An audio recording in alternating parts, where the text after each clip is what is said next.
Saudara, Foreign Policy Community of Indonesia atau FPCI dan Global Citizen berencana menggelar acara tahunan Global Town Hall Virtual pada Sabtu 2 September 2023 besok.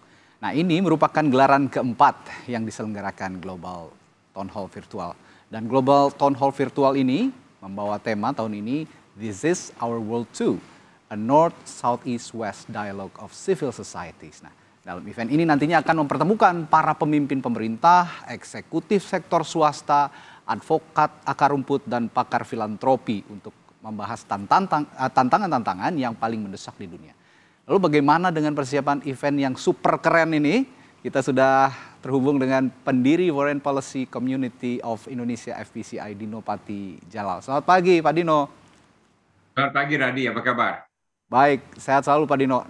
Ini kalau menurut saya keren banget event yang sudah diselenggarakan 4 tahunan ini, yang juga bisa menginspirasi banyak orang, terutama masyarakat Indonesia. Nanti yang dipastikan hadir siapa aja nih Pak Dino?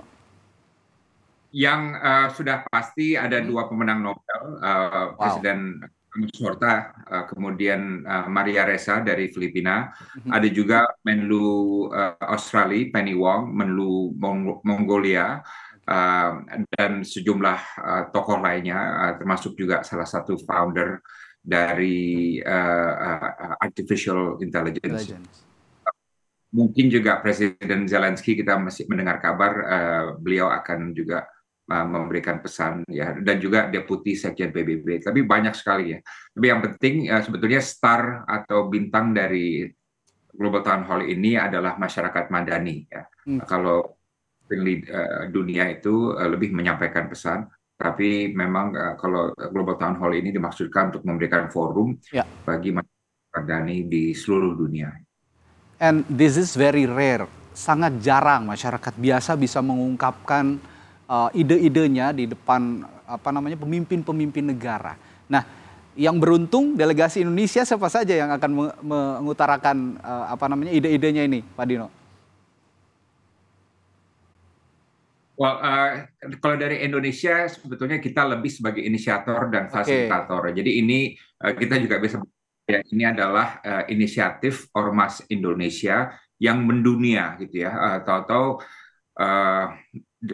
ormas dari 120 negara lebih telah bergabung dalam kegiatan ini. Jadi dari kita senang udah jadi fasilitator, udah jadi inisiator, idenya dari kita. Dan kemudian merebak kemana-mana, dan banyak ormas-ormas yang kita hubungi ya, di Afrika, di Amerika Latin, di Pasifik, di Asia Selatan. Mereka bilang, wah ini kita nggak pernah nih ada yang hubungi, dan selama ini kita juga tidak merasa bagian dari percakapan global. Jadi kalau mereka melihat Davos misalnya ya, mereka senang melihatnya, tapi mereka bilang itu bukan kita tuh, jauh dari kita gitu ya. Jadi mungkin ini kekhasan dari forum ini, bahwa memberikan suara bagi ormas-ormas yang biasanya tidak dengar suaranya dan tidak terjangkau gitu. Ya, dari mereka yang bakal speak up gitu di event ini nanti, apa saja sih isu yang akan diangkat dan mengapa ini menjadi penting begitu Pak Dino? Menjadi pentingnya begini Radi, sekarang ini dalam situasi agak kritis ya, karena sekarang ruang dialog semakin sempit. Kita kan tahu ada rivalitas geopolitik ya, antara Timur dan Barat, antara Amerika dan Tiongkok, Eropa dan Tiongkok, antara India dengan Tiongkok juga, antara Eropa Barat dengan Rusia dan lain sebagainya. Jadi ruang dialog semakin sempit karena mereka udah bilang, kamu ngomong apa aja, kami sudah menetapkan bahwa kamu itu lawan saya gitu ya. Jadi posisi tegang dan keras gitu kan. Nah, sementara kita kan ingin walaupun dunia berbenturan, tapi dialog tetap ada, tetap terbuka, dan semuanya berdialog atas dasar kesamaan gitu ya.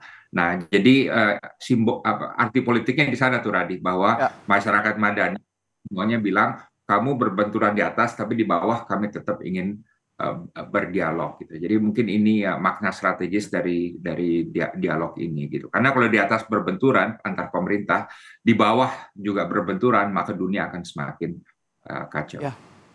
Ya.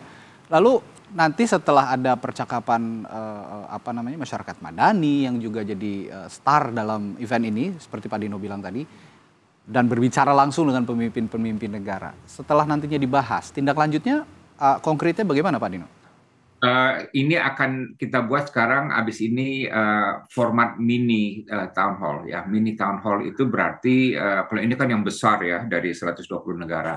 Tapi kita akan ada mekanisme di mana semua masyarakat madani ini akan dapat melakukan percakapan secara rutin ya, setiap minggu misalnya ya, antar kita sendiri. Dan dengan memberikan masukan bagi pemimpin-pemimpin dunia, termasuk bagi PBB tentu, karena untuk Global Town Hall besok ini Deputi Sekjen PBB juga akan hadir gitu. Tapi kita ingin agar ini menjadi suatu hal yang rutin ya, di mana dari bawah itu ada proses bottom up memberikan masukan terus secara kontinus kepada orang-orang yang membuat keputusan. Baik. Nah, saya tertarik juga dengan peran khusus dari masyarakat madani ini yang akan mengikuti event tahunan ini. Yang juga jadi perhatian tadi ada isu politik internasional yang konflik-konflik internasional, lalu juga ada isu ekonomi juga, dan juga isu climate change, perubahan iklim gitu. Nah, nanti peran-peran mereka masyarakat madani ini didorong untuk berbicara seperti apa perannya di event ini, Pak Dino? Yang penting adalah memberikan masukan kebijakan gitu ya. Kenapa? Karena di berbagai kawasan dan berbagai negara itu banyak kebijakan yang diambil tanpa terlalu memperhatikan aspirasi dari bawah atau apa dampaknya terhadap yang di akar rumput gitu ya. Makanya nanti akan dibahas mengenai geopolitik ya, hubungan antara Barat dan Global South ya, negara berkembang, mengenai perubahan iklim dan lain sebagainya, agar pertama isu-isu ini dapat disosialisasikan ke bawah, tapi kedua juga pandangan dari bawah, dampak itu juga dapat dipahami oleh mereka yang membuat keputusan gitu ya. Karena sekarang ini kan banyak tuduhan standar ganda ya kan, sikap yang tidak konsisten, kecurigaan dan lain sebagainya. Kenapa? Karena banyak stakeholders memangku kepentingan yang tidak diikutsertakan ya, yang dipunggungi gitu. Right? Ya. Nah, makanya mudah-mudahan Global bisa membantu untuk memperbaiki hal ini. Ya, nah yang jadi perhatian juga tadi saya tertarik dengan pernyataan Pak Dino soal dialog, ruang dialog yang semakin sempit begitu ya, komunikasi yang terbatas, saling curiga antar negara. Nah, dari event Global Town Hall ini yang konon katanya memang maraton ya, dialognya ini selama 15 jam begitu ya Pak Dino ya, kalau saya tidak salah, koreksi nanti kalau saya salah. Ini nanti setelah berdialog ini, ruang-ruang komunikasi ini apakah bisa langsung terbuka atau bisa meminimalisir komunikasi-komunikasi yang terhambat tadi antar negara atau seperti apa Pak? Kita lihat nanti ya. Jadi jujurnya juga kalau kita lihat pemimpin dunia yang kita undang nggak semuanya responsif. Oke. Ya.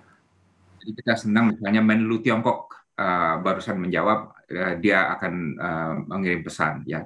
Menlu Australia juga ya kan. Jadi dari barat, timur, utara, selatan sudah ada yang responsif.